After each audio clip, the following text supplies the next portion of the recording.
तो हम चक्करों पे कुछ बात करना चाह रहे थे।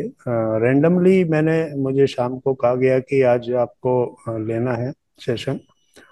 तो मैंने कहा ठीक है, चक्करों पे बात कर लेंगे। तो इसलिए आज हमने ध्यान में भी कुछ उसी तरह का मैंने वो रखा था।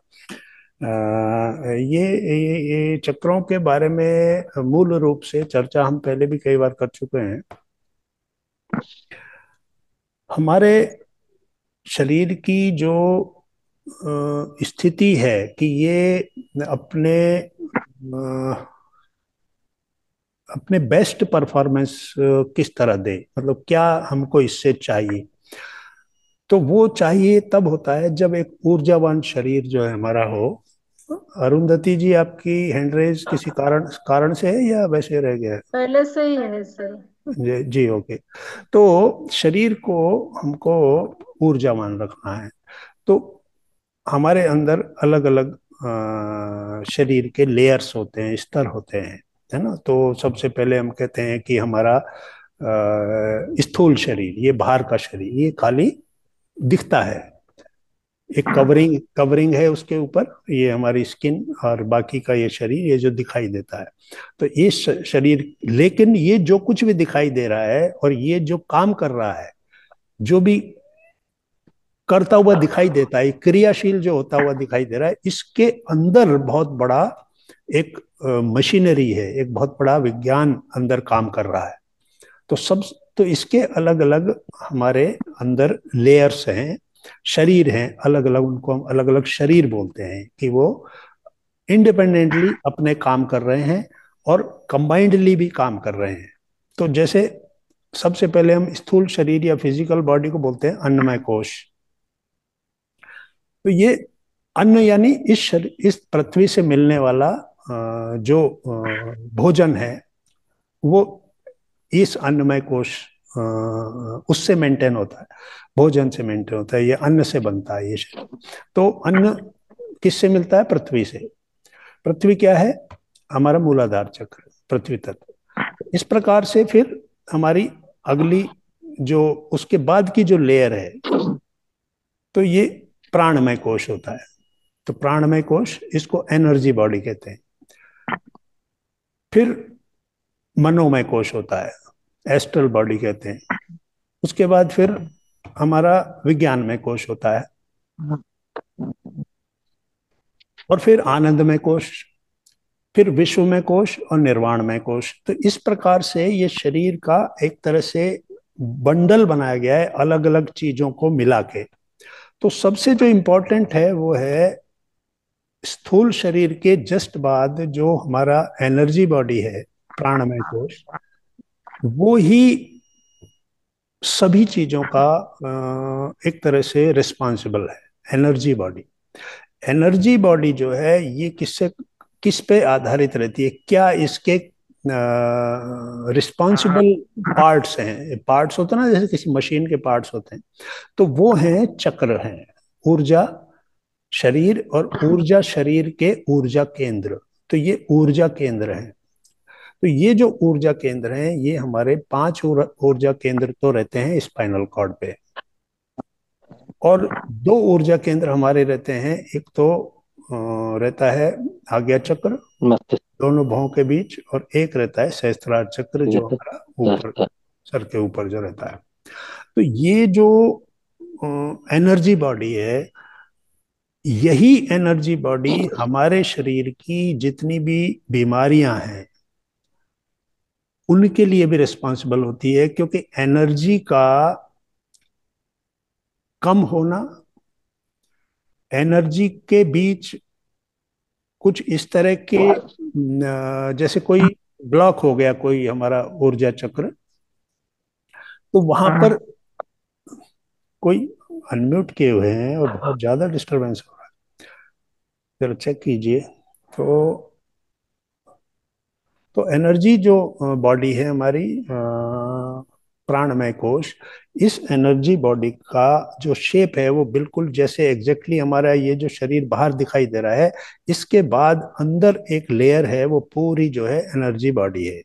तो ये एनर्जी बॉडी शुरू होती है अंदर से, लेकिन ये बाहर तक आती है, और ये ऑरा कहलाती है, बाहर आती है जब इसको आभा मंडल कहते हैं। ये आभा मंडल, 7 जो रंग होते हैं हमारे चक्रों के, वो उन चक्रों की स्थिति को हम अपने ऑरा के अंदर चेक कर सकते हैं, देख सकते हैं कि जिस भी चक्र की ऊर्जा ब्लॉक हो गई है, वहां पर बैलेंस्ड नहीं है, तो वो ऑरा के अंदर वो दिखाई देगा। तो ऑरा को चेक करके, जैसे थर्ड आई मास्टर जो होते हैं, वो किसी भी व्यक्ति को खड़े हुए सामने, अपने सामने खड़ा हुआ देखकर उसकी ऑरा को चेक करके बता सकते हैं कि इसको ये बीमारी है, या ये वाला इसका ब्लॉक है, ये चक्रा। वो थर्ड आई की जो पावर्स होती हैं, एक्स्ट्रा सेंसरी पावर्स, तो वो उससे उसको देख सकते हैं। या फिर अभी आजकल एक कैरेलियन फोटोग्राफी एक शुरू हुई है, वो किसी के भी बॉडी के फोटो लेकर और उसकी एनर्जी बॉडी का एनालिसिस कर सकते हैं हम, कि उसके अंदर क्या स्थिति चल रही है। तो ये हमारे जो एनर्जी बॉडी है, इसके साथ जो ये चक्र हैं, ये ऊर्जा केंद्र कहलाते हैं। और ये सभी केंद्र जो हैं, परफेक्टली अगर काम नहीं कर रहे होते, तो फिर ये जिस ऊर्जा चक्र से जो ग्रंथि यानी ग्लैंड जुड़ा हुआ है, और उस ग्लैंड से जो ऑर्गन्स जुड़े हुए हैं, वो ऑर्गन बीमार हो जाते हैं, यानी उन ऑर्गन्स तक एनर्जी नहीं पहुंच रही। बीमार होने का मतलब सिंपल है कि अगर कोई बल्ब है, अगर उस तक इलेक्ट्रिक नहीं पहुंच रही, तो वो बल्ब बेकार है, वो काम नहीं करेगा, वो रोशनी नहीं देगा। तो उसी तरीके से हमारे जो ऑर्गन्स हैं अंदर, ये हर ऑर्गन किसी एक ग्लैंड से यानी ग्रंथि से जुड़ा हुआ है, एंडोक्राइन ग्लैंड्स कहते हैं। और वो ग्लैंड जो है वो ऊर्जा चक्र यानी ये जो चक्र है हमारे, उससे जुड़ा हुआ है, रिसीव करता है उस एनर्जी को वो चक्र, ऊर्जा केंद्र जिसको हम बोलते हैं, एनर्जी सेंटर। जब हम ध्यान करते हैं या सोते हैं, जो लोग ध्यान नहीं करते तो आप कहेंगे कि फिर उनका क्या होगा। तो वो जब सोते हैं, तो सोते वक्त जो एनर्जी हम रिसीव करते हैं, क्योंकि सोते वक्त जो मन है वो शांत हो जाता है, अनकॉन्शियस। तो मन की 3 अवस्थाएं हैं, अनकॉन्शियस, कॉन्शियस और सबकॉन्शियस। अब इस वक्त जब हम बैठे हैं, बात कर रहे हैं, हम कॉन्शियस माइंड में हैं। जब हम रात को सो जाएंगे तो अनकॉन्शियस माइंड यानी माइंड शून्य अवस्था में आ गया। जब हम ध्यान करते हैं तो हम वही स्थिति लाने की कोशिश करते हैं कि मन शून्य अवस्था में आ जाए। जब सोते वक्त हम विचार नहीं कर रहे होते, तो ध्यान के अंदर भी हमारी वही स्थिति होती है कि हमारा मन जो है वो शून्य हो गया। तो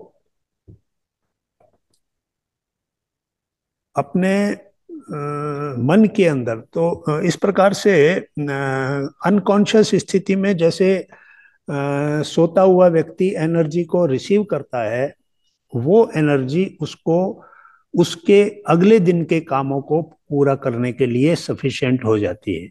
यानी वो सुबह उठेगा, उठते ही उसको जो जो भी काम करने हैं, कहीं जाना है, ऑफिस जाना है, बिजनेस करना है, वो, लेकिन शाम होते होते, अपने घर आते आते वो वापस थक जाता है, एग्जॉस्ट हो जाता है। एग्जॉस्ट हो गया का मतलब, जो एनर्जी उसको कल रात सोते वक्त मिली थी, वो सारी उसने खर्च कर दी।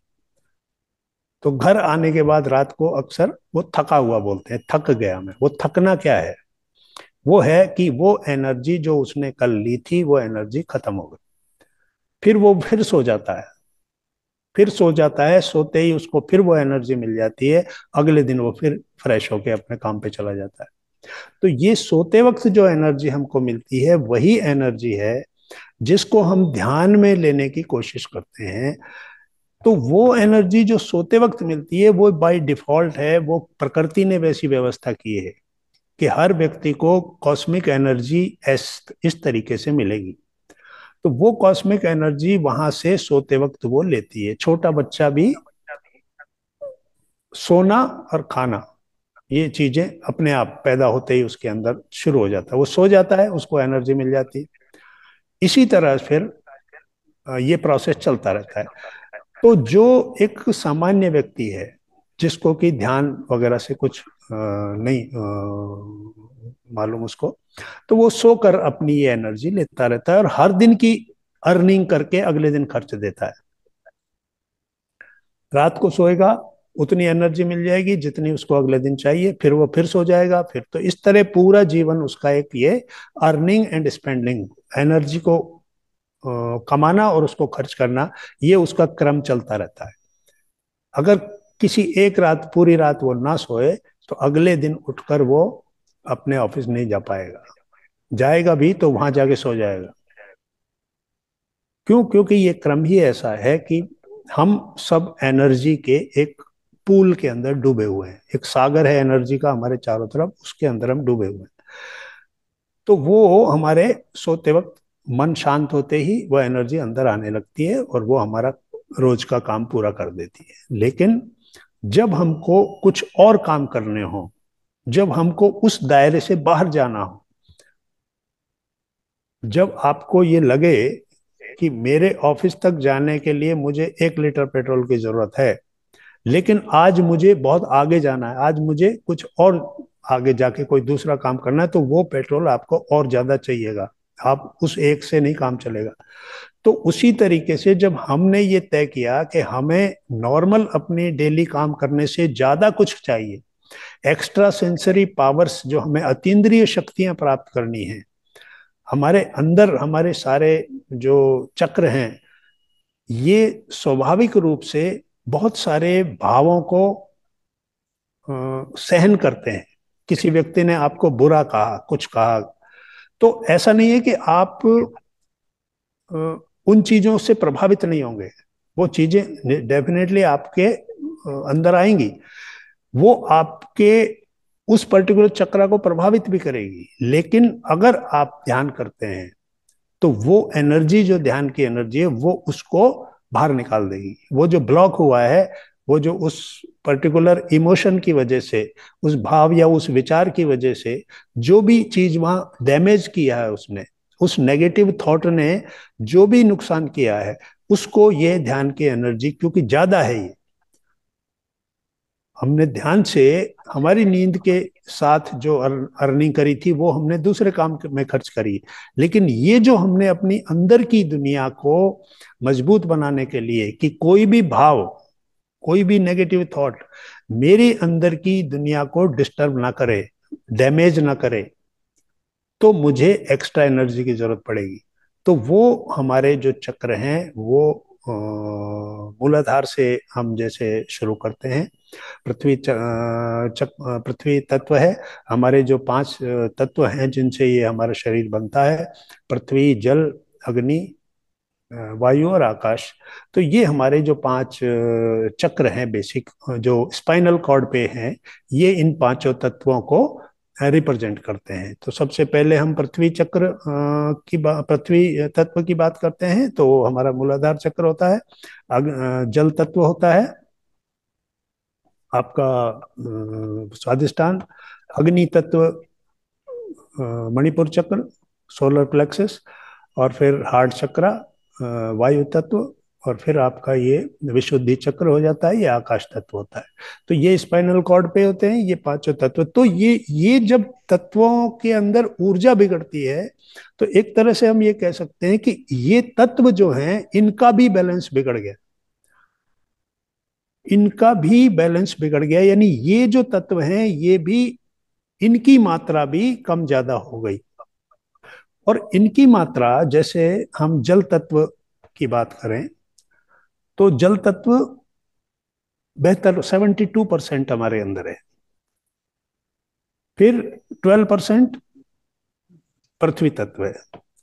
फिर 6% आपका वायु तत्व, 6% आकाश तत्व, और 4% अग्नि तत्व। इस प्रकार से हमारे ये पूरा तत्वों का ये कॉम्बिनेशन होता है। तो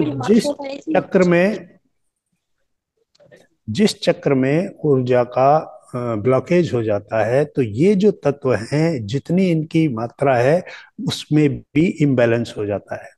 जब चक्र को बैलेंस करने का मतलब है कि वो तत्व जो है वो भी जितनी उसकी मात्रा होनी चाहिए थी उतनी मात्रा में वो हो गया।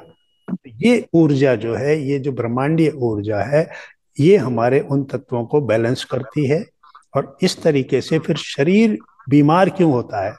शरीर बीमार होता है इसलिए कि जब वो तत्व कम हो जाता है, जो जिसकी जितनी मात्रा होती है, जैसे आप जल की हम बात करते हैं, डिहाइड्रेशन बीमारी होती है कि पानी की कमी हो गई, तो डिहाइड्रेशन होते ही फौरन उसको हॉस्पिटलाइज करना पड़ता है कि भाई पानी की मात्रा कम हो गई।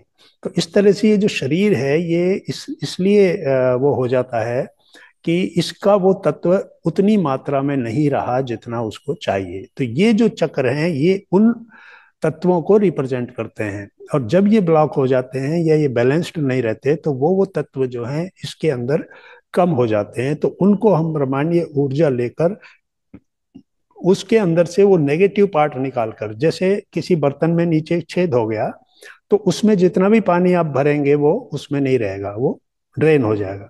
तो इसी तरह कोई नेगेटिव थॉट, कोई नेगेटिव इमोशन हमारे उस चक्रा की एनर्जी के अंदर एक छेद की तरह काम करता है। वो एनर्जी वहां से निकल जाती है। उसको फिर हम जब अंदर अपने इमोशंस को चेक करते हैं, विचारों को चेक करते हैं, जब हम ध्यान करते हैं तो पता चलता है कि कहाँ पर क्या गड़बड़ मेरे अंदर हो रही है। और यही कारण है कि जिनने अपने अंदर की मैनेजमेंट को समझ लिया कि कहाँ पर मैं क्या गलत कर रहा हूँ, और उन्होंने अपने उन ड्रेनेज के सिस्टम्स को चेक कर लिया, वहां उसको बंद कर दिया, तो फिर उनके अंदर एनर्जी इकट्ठी होने लगती है। फिर वो जो उनका स्पिरिचुअल ग्रोथ, कॉन्शियसनेस की जो प्रोग्रेस है, वो फिर फास्ट होने लगती है। तो हमारी सोल की अलग अलग स्थितियां होती हैं। सबसे पहली स्थिति, जैसे इन्फेंट सोल बोलते हैं, शिशु आत्मा। शिशु आत्मा यानी ऐसे व्यक्ति जो पूरा जन्म अपना सिर्फ खाने पीने सोने या मनोरंजन में लगा देते हैं और चल देते हैं, वो शिशु आत्मा है। यानी उस आत्मा ने अभी भी किसी तरह का कुछ भी, क्योंकि बच्चा जो होता है, जो गोद में रहता है, उसको इससे ज्यादा पता ही नहीं है, वो और सोच भी नहीं सकता है, दूसरों पे डिपेंड करता है। उसके अंदर फियर जो है वो सबसे बड़ा फैक्टर होता है। डर, डर उसको हर चीज का लगता है, जरा सी बात पे रोने लगता है। तो वो शिशु आत्मा है, यानी डर उसके अंदर मेन फैक्टर होता है। और स्वाभाविक रूप से सोना खाना पीना ये उसकी इच्छाएं रहती हैं। उसके बाद शिशु से वो बच्चा बनता है, यानी यहाँ उसको अब थोड़ा ज्ञान हुआ तो वो हो गया बच्चा। बच्चा क्या करता है? चीजों को पहचानने लगता है। अब थोड़ी उसके अंदर भी जानकारी आने लगती है, ये कौन है, वो कौन है। तो वो बच्चा आत्मा, यानी अब विस्डम का, ज्ञान का प्रसार हो रहा है, तो वो बच्चा आत्मा कहलाती है। अर्थात मूलाधार से निकल के अब उसकी चेतना स्वादिष्ठान चक्र में आ गई। स्वादिष्ठान में आते ही उसको क्या लगता है? अब उसके अंदर भी इच्छाएं, विचार, ये सब जागृत होने लगते हैं। उसके बाद फिर बेबी सोल के बाद यंग सोल। यंग सोल का मतलब जैसे एक युवक होता है, जवान आदमी होता है, बहुत कुछ चाहता है, यानी अब सब कुछ उसको पता है, उसकी उसका शिक्षा भी हो गई, इस दुनिया के बारे में उसको बहुत पता चल गया। तो उसी तरह वो सोल जैसे जैसे अपनी एक्सपीरियंसेस बढ़ाती जाती है, लर्निंग बढ़ाती जाती है, क्योंकि ये जो पृथ्वी है, ये अर्थ प्लैनेट है, ये एक स्कूल है। और यहाँ सोल आई है लर्निंग, एक्सपीरियंस और विजडम के लिए। तो वो यंग सोल हो गई। यंग सोल मीन्स अब उसको काफी कुछ पता है। फिर यंग सोल अपने आप को कुछ और समझती थी, लेकिन ओल्ड सोल जो है अब उसने अनुभव कर लिया कि जिन चीजों को वो जो समझ रहा था उससे अलग कुछ अस्तित्व है। क्योंकि यंग सोल क्या करता है? सिर्फ फिजिकल वर्ल्ड की चीजों को ही, एक जवान आदमी सिर्फ इन चीजों की, अपनी उपलब्धियों को ही सब कुछ समझता है। मैंने ये पढ़ाई की, मैंने ये नौकरी की, इतना पैसा कमाया, ये किया। तो अब यंग सोल है, वो कर तो रहा है, क्रियाशील है, लेकिन उसका परसेप्शन जो है वो सिर्फ इस संसार तक ही सीमित है। तो वो यंग सोल हो गया। फिर ओल्ड सोल। यानी अब उसको पता चल गया, अब ये सोल के जो डेवलपमेंट्स होते जा रहे हैं, ये अलग अलग जन्मों में अलग अलग ज्ञान लेते हुए, कुछ जन्म एक इन्फेंट सोल के ही रूप में निकल जाते हैं, कुछ सोल बेबी सोल के रूप में कुछ जन्म निकल जाते हैं। इस तरह हर बार कुछ कुछ अनुभव लेते हुए, कुछ कुछ ज्ञान लेते हुए वो आगे बढ़ता जाता है। फिर ओल्ड सोल के बाद फिर वो इसमें यानी फिर उसकी स्थिति वो आ जाती है कि ओल्ड सोल सब कुछ समझ चुका है अब। ओल्ड सोल ने सब कुछ देख लिया, यानी एक वृद्ध व्यक्ति ने पूरे जीवन का पूरा अनुभव ले लिया, तो उसको कहते हैं ओल्ड सोल। यानी अब उसको सही चीज का गलत चीज का पूरा ज्ञान उसको हो गया। उसके बाद वो निकलता है और सोल की अगली जो स्थिति है, उसको हम कहेंगे इनफाइनाइट सोल से पहले की स्थिति एक आती है, जिसमें वो बीच की स्थिति में होता है, इनफाइनाइट सोल और ओल्ड सोल के बीच में। इसको हम कह सकते हैं इनफाइनाइट सोल से पहले यूनिवर्सल कह सकते हैं आप, कि भाई उसको पूरी यूनिवर्स की कुछ ज्ञान हो जाता है। और उसके बाद फिर आता है इनफाइनाइट सोल। इनफाइनाइट सोल का मतलब वो सोल अब इसकी कोई सीमा नहीं है, अब इसकी अपनी कोई ये अगर धरती पर आता है तो अपनी इच्छा से आएगा और अपना उद्देश्य लेकर आएगा। वो जैसे जो बहुत बड़े जो संत हुए हैं, जो बहुत कम उम्र में यहाँ से चले गए हैं, शंकराचार्य और विवेकानंद, ये सभी लोगों की उम्र 30-32 साल से ज्यादा नहीं थी, क्योंकि ये उस स्थिति में पहुंची हुई सोल्स होती हैं जो इस अर्थ प्लेनेट पे अपना प्लान बना के आती है। कार्मिक अकाउंट्स की वजह से यहाँ नहीं आती है, अदरवाइज सारी सोल जो हैं अपने कार्मिक अकाउंट की वजह से यहाँ आती है। तो ये जो सोल्स होती हैं ये अपने प्लान के तरह इनफाइनाइट सोल, यानी कहने का मतलब कि हमको अल्टीमेटली कहां पहुंचना है, इनफाइनाइट सोल की जगह पहुंचना है। कारण शरीर जब तक रहेगा तब तक इस दुनिया में आने का कारण हमारा कर्म रहेगा, कार्मिक अकाउंट रहेगा। और जब कारण शरीर समाप्त हो जाता है तो वो होता है इनफाइनाइट सोल। तो अभी हमारी स्थिति क्या है, स्थूल शरीर, सूक्ष्म शरीर और कारण शरीर। स्थूल यहां मिलता है इस पृथ्वी पर, और सूक्ष्म और कारण ये आते हैं ऊपर से, ये आकर यहाँ शरीर धारण करते हैं उन कर्मों को पूरा करने के लिए जो उनके सोल प्लान के हिसाब से वो लेकर आए हैं।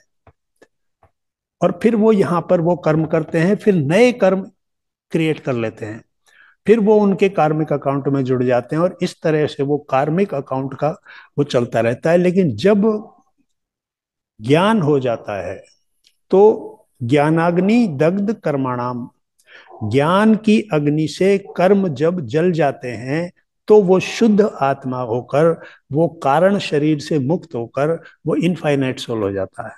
वो फिर विश्वव्यापी जैसे कह सकते हैं ना, वो व्यापक हो जाता है। उसकी फिर अपनी जो है, फिर वो दूसरों को गाइड करने के लिए कि तुम भी मेरे रास्ते पे चलो, तो इसलिए वो दूसरों को गाइड करने के लिए यहाँ पर आता है। तो इसलिए ये जो हमारे चक्र हैं ये हमारे अंदर की जो स्थितियां हैं उनको कंट्रोल करते हैं, हमारे शरीर के स्वास्थ्य के लिए ये जिम्मेदार हैं, हमारे मनोभावों के लिए, हमारे विचारों के लिए, सभी तरह के जो चीजें हैं वो हमारी अंदर की जो दुनिया है वो इन चक्रों से बहुत ज्यादा प्रभावित होती है। और यह चक्र ही हमारे बीमारियों को और दूसरी चीजों को, बीमारियों को ला भी सकते हैं, बीमारियों को दूर भी कर सकते हैं। अगर इनकी एनर्जी ब्लॉक हो जाती है तो बीमार कर देते हैं उस पर्टिकुलर अंग को। जैसे महिलाओं में यूटेरस रिलेटेड जो प्रॉब्लम्स होती हैं, तो स्वादिष्टान चक्र अगर ब्लॉक है तो वहां पर उस चीज का असर पड़ता है। किडनीज से रिलेटेड प्रॉब्लम है तो स्वादिष्टान चक्र ब्लॉक है। वो सारी चीजें इसी तरह हमारे गैस्ट्रिक से रिलेटेड जो प्रॉब्लम है वो हमारा सोलर प्लेक्स है, यानी मणिपुर चक्र से संबंधित प्रॉब्लम्स है। तो इस प्रकार ये चक्र जो है ये ही हर चीज को वो करते हैं, क्योंकि ये ऊर्जा केंद्र है। ऊर्जा केंद्रों में होने वाली गड़बड़ से शरीर में भी गड़बड़ आती है, और शरीर में जब गड़बड़ आती है तो मन बीमार हो जाता है, क्योंकि मैं बीमार हूँ ये विचार मन में आ जाता है, तो मन बीमार हो जाता है, मन के अंदर शक्ति खत्म हो जाती है, तो शरीर की बीमारी मन में आ जाती है, और जब मन बीमार होता है तो शरीर और भी ज्यादा बीमार हो जाता है। तो इसीलिए कुछ लोग कहते हैं कि उसने फला बीमारी से फाइट की, या उस फला बीमारी को इसने जीत लिया। यानी बड़ी से बड़ी बीमारी को भी अगर मन में प्रभाव ना पड़े, मन के अंदर उस बीमारी से कमजोरी ना आए, तो फिर वो उस बीमारी को फेस कर सकता है। तो इसलिए ये साइकोसोमेटिक बीमारियां कहलाती हैं, जो शरीर से मन में आती है, मन से शरीर में जाती हैं। तो ये जो हमारे चक्र हैं ये भी इसमें काफी इंपॉर्टेंट रोल प्ले करते हैं। हाँ, टाइम काफी हो गया। अगर आपको कुछ पूछना है तो आप पूछ सकते हैं। जनरल एक चर्चा करनी थी आज चक्रों के बारे में।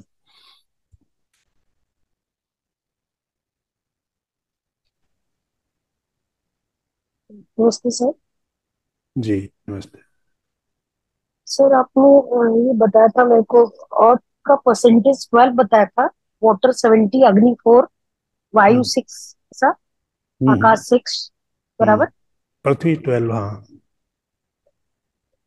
सर बस वही कंफर्म करना है। जी। Thank you sir.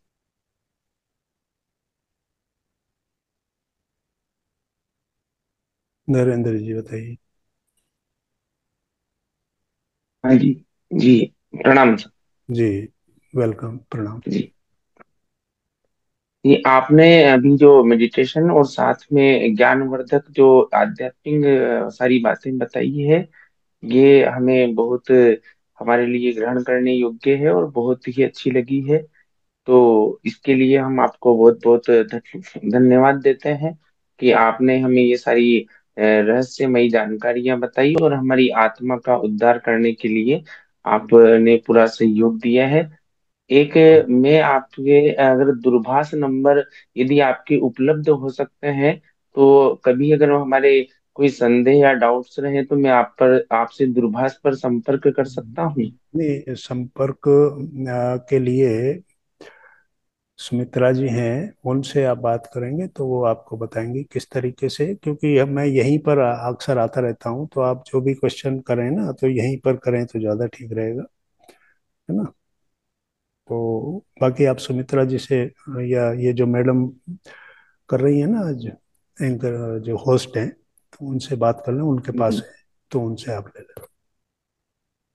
हाँ जी, हाँ, मैं राजस्थान में रहता हूँ गुरुदेव।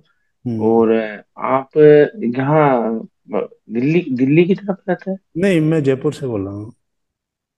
अच्छा, जयपुर ही रहते हैं। जी जी जी। तो मैं जयपुर के पास में ही रहता हूँ, यहाँ अपने टोंक है, आपने नाम भी सुना हाँ हाँ होगा। हाँ, मैं तो राजस्थान का ही हूँ ना, मैं तो जी। सब जानता हूँ। हाँ, तो मैं आपसे केवल 100 किलोमीटर दूर यहीं पर रहता जी जी बिल्कुल। हाँ। हूँ। जी, बहुत सुंदर आपने बताया, बहुत जी अच्छा लगा। और आपने क्या है कि मैं भी इस आध्यात्मिक जो ज्ञान है इसके रास्ते पर काफी लगभग 5-7 वर्ष से चल रहा हूँ। ये भी जी मेरा सौभाग्य है। लेकिन आपने आज जो जितनी जानकारियां दी है, इनके बारे में जो है सूक्ष्म जानकारियां मैं भी पहले रखता था। लेकिन आपने जो वृहद जानकारियां दी और साथ में आगे की सारी स्थितियां बताई, तो ये चीजें मुझे बहुत अच्छी लगी। और मैं इस क्षेत्र में जानना भी चाहता हूँ और साथ में कुछ अपने ऊपर लागू भी करना चाहता हूँ। जी जी, आप यहाँ आते रहिए, तो मैं भी यहाँ आता जी। रहता हूँ, तो नए नए टॉपिक लेकर आज तो शायद किसी और को आना था, लेकिन वो नहीं आ रहे, तो मुझे कहा कि आज आप आ जाना, तो मैंने कहा ठीक है, मैं चक्रों के बारे में थोड़ा जनरल बातें कर लूँगा, ऐसा मैंने विचार किया। तो इस तरीके से मैं आता रहता हूँ, और आप भी आते रहिए, तो कुछ ना कुछ बातें हम करेंगे, है ना, कुछ ना कुछ नई बातें होती रहेंगी। तो आपके अंदर से जो अच्छे भाव आ रहे हैं, तो वो इस आध्यात्मिकता के मार्ग पे आगे बढ़ने में आपको सहायक होंगे। और धीरे धीरे जब हम अपने अंदर नियंत्रण करने लगते हैं ना, सबसे बड़ी समस्या क्या है हमारा नियंत्रण बाहर के लोग करते हैं। हमारे अंदर का नियंत्रण बाहर के लोगों के हाथ में है। हमारा परिवार के लोग, हमारा समाज के लोग, जैसा जैसा वो हमारे साथ व्यवहार करते हैं, हमारे अंदर की दुनिया वैसी हो जाती है ना। किसी आदमी ने हमारा अपमान किया तो हम अंदर से अलग अवस्था में आ जाते हैं। तो ये अपने आप पर अपना शासन कायम करना, ये एक बेसिक चीज है। जब तक ये नहीं होती कि मुझे बाहर की दुनिया से, क्योंकि ना तो हम बाहर की दुनिया को बदल सकते हैं, हम अंदर की दुनिया को भी इसलिए नहीं बदल सकते कि बाहर की दुनिया उसके ऊपर इतना ज्यादा प्रभाव रखती है। मोह जो है, अपनी चीजों से मोह होना, ये मेरा घर, ये मेरे बच्चे, ये मेरा परिवार, ये मेरी संपत्ति, ये मेरा धन, तो ये मोह से हमको बांधे रखता है। और इनके अंदर जैसे ही कुछ अप डाउन होता है, कोई नुकसान हो गया, कोई कुछ हो गया, किसी परिवार के व्यक्ति को हानि पहुंच गई, बीमार हो गया, तो हम अंदर से बिल्कुल कमजोर हो जाते हैं। तो ये अंदर से जो कमजोर हम हो जाते हैं, तो उससे हमारा जो ऊर्जा का जो लेवल है वो गिर जाता है।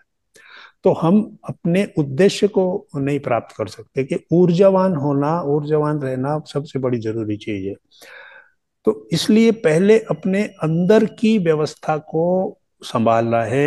एक जैसे डिस्कनेक्ट कर देते हैं ना, कि तार है, अब ये बिजली का तार है और ये बल्ब है। अब अगर उस तार को अलग कर दिया तो अब वो बल्ब नहीं जलेगा, चाहे जितना भी बिजली आती रहे। तो बाहर की दुनिया से हमने जो अपने आप को कनेक्ट कर रखा है, तो हर छोटी छोटी चीज से अंदर का हमारा बल्ब जल जाता है। किसी चीज से क्रोध पैदा हो जाता है, किसी चीज से कोई दूसरे भाव पैदा हो जाते हैं। ये सभी भाव हमारे अंदर की ऊर्जा को नष्ट कर देते हैं। फिर हम एकदम, हमारे शरीर के जो अंदर के अंग हैं वो भी बीमार होने लगते हैं।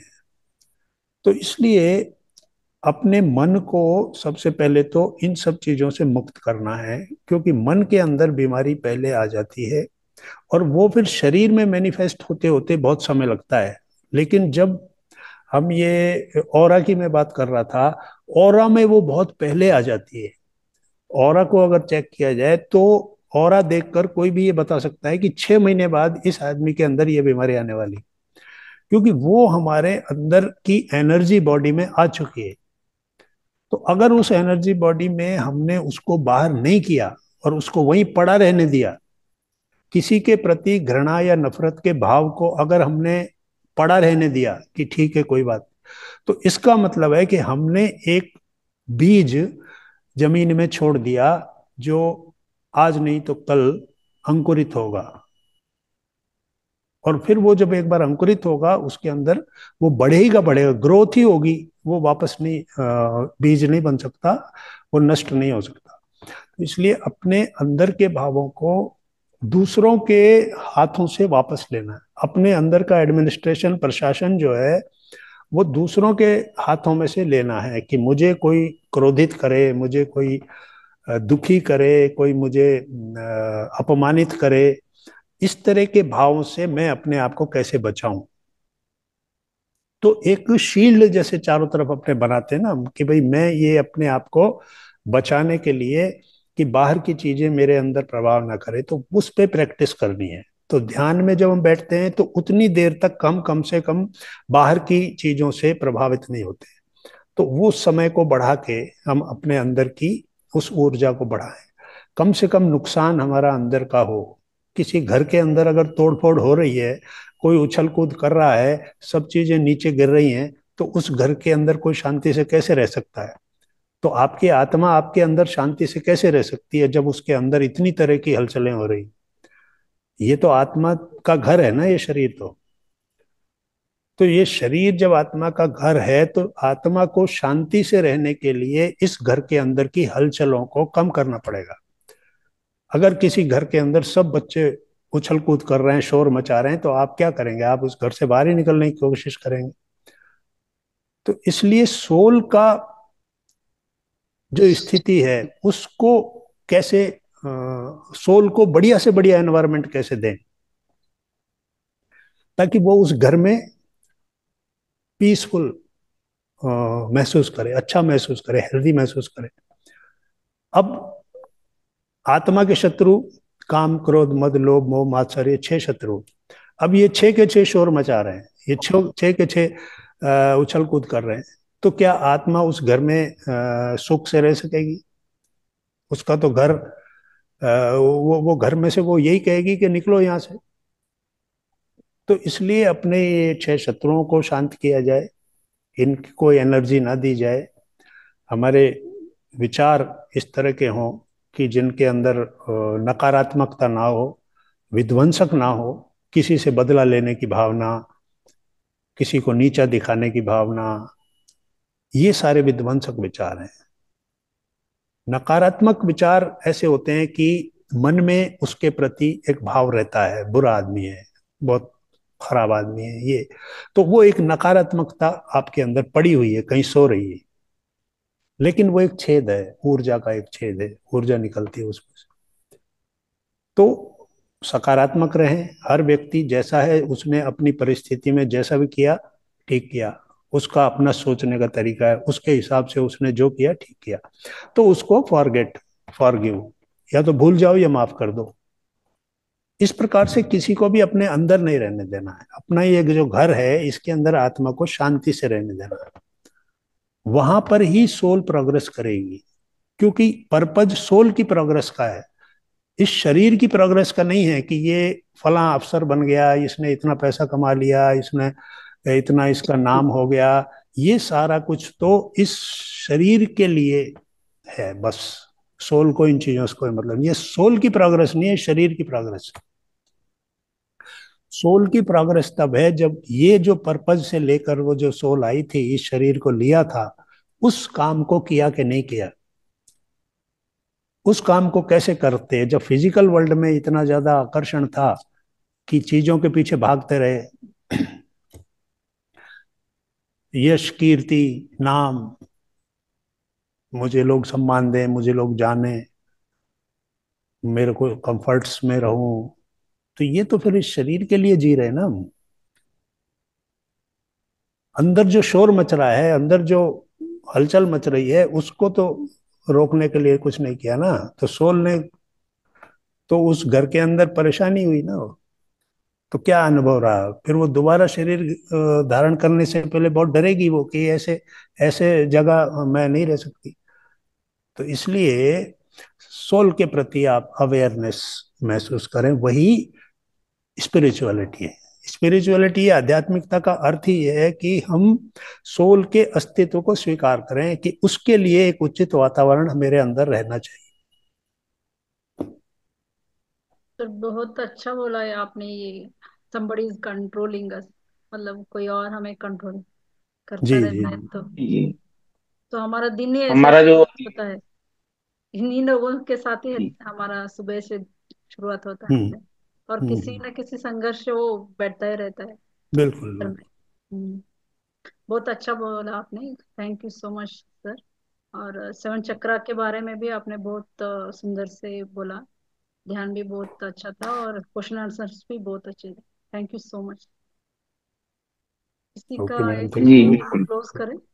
हमारा जो रिमोट है वो हमारे ही हाथ में रहना चाहिए, और सब लोगों से, अधिकतर हम सब बातों से डिटेच अवस्था में रहें, और हमारी जो सोल है उसी से हम अटैच रहें। बिल्कुल। तो इस प्रकार से आपने जो सारी हमको मार्गदर्शन दिया, इसके लिए आपका अनंत कोटि धन्यवाद। और वेलकम आपसे मैं वेलकम। आशा करता हूँ कि निरंतर संपर्क बनाए रखूंगा।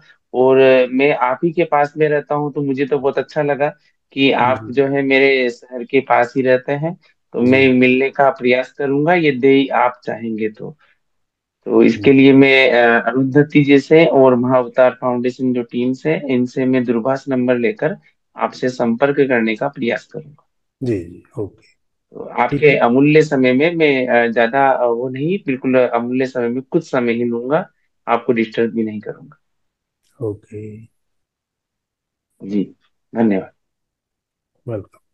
तो करें फिर आज का एंड, फिर मिलते हैं फिर किसी सेशन में। ओके, जी। थैंक यू ऑल मास्टर्स, शुभ रात्रि। Thank you so much.